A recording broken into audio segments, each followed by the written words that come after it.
Hello students, welcome to my YouTube channel. हम जो topic बात कर रहे थे दैट इज बायोकेमिस्ट्री। केमिस्ट्री मतलब different types of chemical reactions. Bio means हमारा बायोलॉजिकल सिस्टम, दैट इज हमारा बॉडी। हमारे बॉडी के अंदर भी बहुत सारे केमिकल रिएक्शंस होते रहते हैं, उसी को ही बोला जाता है बायोकेमिस्ट्री। तो बायोकेमिस्ट्री को एक अलग सा सब्जेक्ट ही बता दिया गया है। मतलब इतने सारे हमारे बॉडी के अंदर रिएक्शंस होते हैं, स्पॉन्टेनियस रिएक्शन होते हैं, इसके लिए पूरा एक अलग सब्जेक्ट है, दैट इज बायोकेमिस्ट्री। बायोकेमिस्ट्री जो सब्जेक्ट है वो लाइफ साइंस में भी आता है। बायोकेमिस्ट्री का जो सब्जेक्ट है वो B pharmacy and D pharmacy में भी आता है। तो बहुत इंपॉर्टेंट है। केमिस्ट्री मीन्स केमिकल रिएक्शन हमारे बॉडी के अंदर। तो जो केमिकल रिएक्शन जब होगा उससे पहले कुछ मॉलिक्यूल्स की जरूरत पड़ती है, मतलब एक बिल्डिंग ब्लॉक। सो बायो मॉलिक्यूल्स, बायोकेमिस्ट्री के अंदर ही सबसे पहले आता है बायो मॉलिक्यूल्स। बायो मॉलिक्यूल्स मतलब वो मॉलिक्यूल्स जिसके थ्रू हमारा पूरा लिविंग ऑर्गेनिज्म बनता है, दैट इज बायो मॉलिक्यूल्स। हमने लास्ट वीडियो में ये डिस्कस किया था कि बायो मॉलिक्यूल्स कितने टाइप्स के होते हैं, what are the different classification of biomolecules। so ये है मेन हमारे बॉडी के अंदर बायोमोलिक्यूल्स। कौन कौन से? Carbohydrate, protein, lipids, nucleic acids, vitamins and enzymes. So this are different types of biomolecules. Last video में मैंने डिस्कस किया था about carbohydrates and proteins. What are carbohydrates? Carbohydrates कितने टाइप्स के होते हैं, कार्बोहाइड्रेट्स का क्या फंक्शन है, कार्बोहाइड्रेट्स के एग्जाम्पल क्या है। तो मोस्ट इंपॉर्टेंट जो बायोमोलिक्यूल्स है वो कार्बोहाइड्रेट्स है। नेक्स्ट जो मोस्ट इंपॉर्टेंट बायोमोलिक्यूल्स है हमारे बॉडी के लिए वो है प्रोटीन्स, जो हमने ऑलरेडी डिस्कस कर लिया था। इस क्लास में हम डिस्कस करेंगे what is the next biomolecules, that is the lipids. So lipids एक ऐसा बायोमोलिक्यूल्स होता है हमारे बॉडी में, मतलब हम जो खाना खाते हैं हमें खाने से क्या मिलता है? एनर्जी। जब हमारा फूड मॉलिक्यूल्स, फूड पार्टिकल्स हमारे बॉडी के अंदर ब्रेक डाउन होता है तो उससे हमें मिलती है एनर्जी। मिल गई एनर्जी।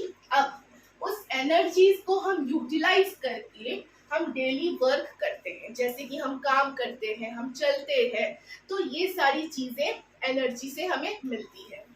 लेकिन कुछ ऐसे फूड मॉलिक्यूल्स हमने खा लिया, एनर्जी भी यूटिलाइज कर लिया, लेकिन जो एक्स्ट्रा अमाउंट ऑफ कार्बोहाइड्रेट है या एक्स्ट्रा अमाउंट ऑफ एनर्जी है हमारे बॉडी के अंदर जो यूटिलाइज नहीं हुई है, उसका क्या होगा? वो हमारे बॉडी के अंदर स्टोर हो जाएगा इन the form of fat. Fat के फॉर्म में स्टोर हो जाएगा, क्योंकि हमने उस एनर्जी को यूटिलाइज नहीं किया, इसलिए वो हमारे बॉडी में फैट के फॉर्म में स्टोर हो गया है। सो वो जो फैट के फॉर्म में एनर्जी स्टोर हो गई है that is the lipids biomolecules. So जो लिपिड बायोमोलिक्यूल है वो बनता है फोस्फोलिपिड से। ये आप लोगों को याद रखना है कि जो लिपिड बायोमोलिक्यूल है that is made up of phospholipid. Phospholipid अब क्या होता है? फोस्फोलिपिड होता है बाई लेयर स्ट्रक्चर। बाई मतलब टू, दो लेयर का लिपिड का स्ट्रक्चर होता है, उसको बोला जाता है फोस्फोलिपिड्स। जिसमें दो लेयर्स कौन कौन सी होती है? एक हाइड्रोफोबिक लेयर और एक हाइड्रोफिलिक लेयर। नाउ अब आप लोगों को ये दिमाग में क्लियर होना चाहिए कि what is hydrophobic and what is hydrophilic. अब what do you mean by hydrophobic? Hydrophobic वो होता है जो मतलब जो चीज ऑर्गेनिक सॉल्वेंट में डिसॉल्व होती है, that is known as hydrophobic. या तो वाटर रिपेलेंट, वो वाटर में डिसॉल्व नहीं होगी। What is hydrophilic? हाइड्रोफिलिक वो होता है जो वाटर लविंग होता है, जो इजिली वाटर में डिसॉल्व हो जाता है। सो जो फोस्फोलिपिड्स है, लिपिड्स बनता है फोस्फोलिपिड्स से। फोस्फोलिपिड्स में बाइलेयर स्ट्रक्चर होता है, that is hydrophobic and hydrophilic. जो लिपिड्स वाला जो है वो मैं एक दूसरे वीडियो में पूरा डिटेल में आपको बताऊंगी कि लिपिड का बाइलेयर स्ट्रक्चर किस तरह से होता है, उसकी क्या क्या एडवांटेजेस हो सकते हैं, उसको हम किस किस चीज में उसका फंक्शन है, उसको किस चीज में उसको यूटिलाइज कर सकते हैं। सो ये हो गया फोस्फोलिपिड। लिपिड क्या था? जो एनर्जी को हम यूटिलाइज नहीं कर रहे, जो एनर्जी बच गई है, तो वो हमारे बॉडी में स्टोर होगी in the form of lipids, that is in the form of fats. So lipids are made up of fatty acids, sterols and cholesterol. इन सारी चीजों से बनता है lipids, fatty acids, sterols and cholesterol. So fatty acids का chain होता है, एक लंबा चेन होता है, तो उसको बोला जाता है लिपिड्स। नेक्स्ट बायोमोलिक्यूल जो बहुत ही इम्पोर्टेंट है हमारे बॉडी के अंदर, that is nucleic acid.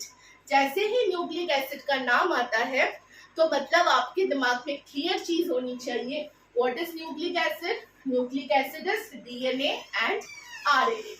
DNA क्या है? डीएनए का फुल फॉर्म है डीऑक्सीराइबो न्यूक्लिक एसिड। आरएनए का फुल फॉर्म क्या है? आरएनए का फुल फॉर्म है राइबो न्यूक्लिक एसिड। सो ये जो न्यूक्लिक एसिड्स है वो बनता है न्यूक्लियोटाइड्स से। Nucleic acid is made up of nucleotides. So what is nucleotides? Nucleotides बनता है तीन चीजों से। कौन कौन से? Nitrogenous base, first is nitrogenous base, second one is pentose sugar, third one is phosphate group. ये आप लोगों को याद रखनी है। Nucleic acid is made up of three different systems: nitrogenous base, pentose sugar and phosphate group. अब nitrogenous base में क्या क्या चीजें आती हैं? नाइट्रोजीनियस बेस के अंदर दो चीजें आती है, प्यूरिन्स एंड पिरिमिडिन्स।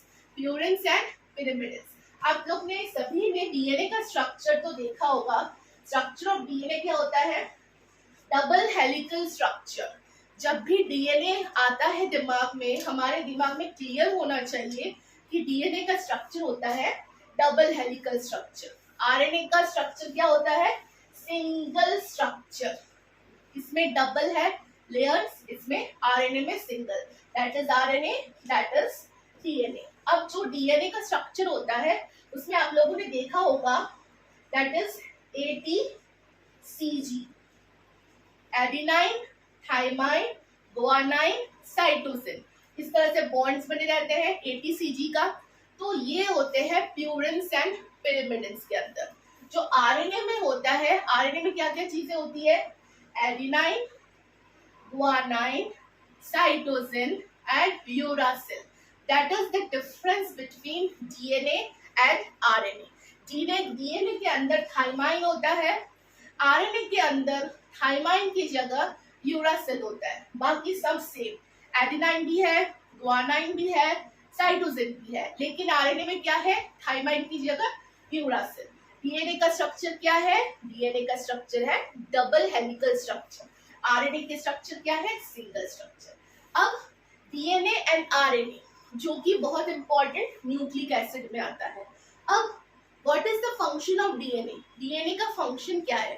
डीएनए का फंक्शन है storage of hereditary information.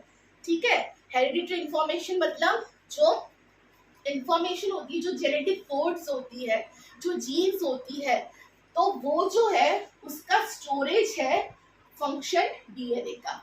What is the function of RNA? RNA का फंक्शन है ट्रांसफर ऑफ हेरिडिटरी इंफॉर्मेशन। दूसरा फंक्शन क्या है आरएनए का? Synthesis of proteins. ये दो फंक्शन है डीएनए एंड आरएनए की। इतना समझ में आ गया? बेसिक चीजें क्लियर हुई। What is DNA and RNA? DNA is a double helical structure जिसमें कौन कौन से होते हैं? Adenine, guanine, cytosine and thymine. RNA में adenine, guanine, cytosine and uracil. एक मैं पूरा वीडियो बनाऊंगी स्पेशली न्यूक्लिक एसिड के ऊपर, क्योंकि न्यूक्लिक एसिड बहुत ही वास्ट है।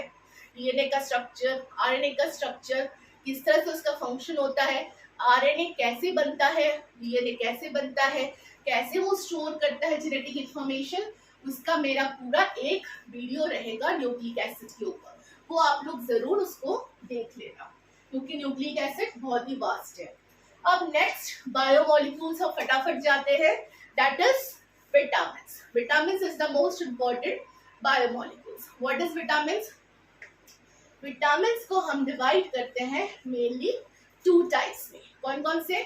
Water soluble vitamin, water insoluble vitamin. एक वाटर में सॉल्युबल है, एक वाटर में इनसॉल्युबल है। अब विटामिन्स में जो वाटर सॉल्युबल विटामिन है वो कौन कौन से हैं? Vitamin B and vitamin C. Vitamin B and vitamin C are the water soluble vitamins, मतलब ये विटामिन्स इजीली वाटर में सॉल्युबलाइज हो जाते हैं। अब कौन से वाटर इनसॉल्युबल विटामिन्स है? वाटर इनसॉल्युबल विटामिन्स है vitamin A, D, E and vitamin के। विटामिन ए, डी, ई के।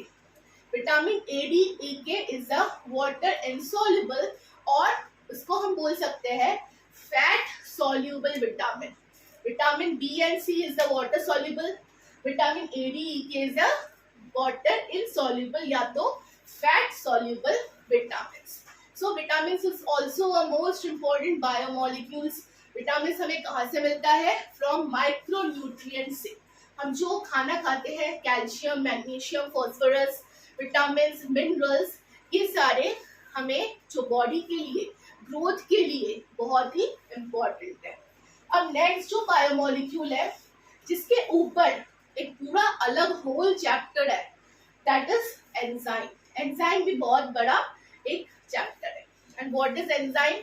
नाउ आपको पता होगा कि जो केमिकल रिएक्शंस होते हैं, मतलब केमिकल रिएक्शंस मतलब chemical reactant A plus reactant B, it gives product. इतना आपको पता है। तो केमिकल रिएक्शन को स्पीड अप कौन करता है?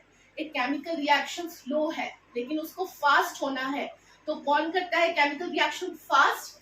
कैटलिस्ट। कैटलिस्ट का नाम आप लोगों ने सुना होगा। So catalyst, what is the function of catalyst? To speed up the chemical reaction. So enzyme is like a catalyst, मतलब हमारे बॉडी के अंदर जो भी केमिकल रिएक्शन होते हैं, क्योंकि हमारे बॉडी के अंदर जो केमिकल रिएक्शन होते हैं उसको बोला जाता है बायोकेमिस्ट्री। सो हमारे बॉडी के अंदर जितने भी केमिकल रिएक्शन होते हैं उनको फास्ट कौन करता है? एंजाइम। उनके प्रोसेस को फास्ट करता है एंजाइम। सो बहुत डिफरेंट टाइप्स ऑफ एंजाइम हमारे बॉडी के अंदर प्रेजेंट है। एंजाइम का जो लास्ट जो होता है that is from S, ASE। हमेशा एंजाइम का जो लास्ट वर्ड होता है वो खत्म होता है एस से, that is the enzyme. So there are different types of enzyme.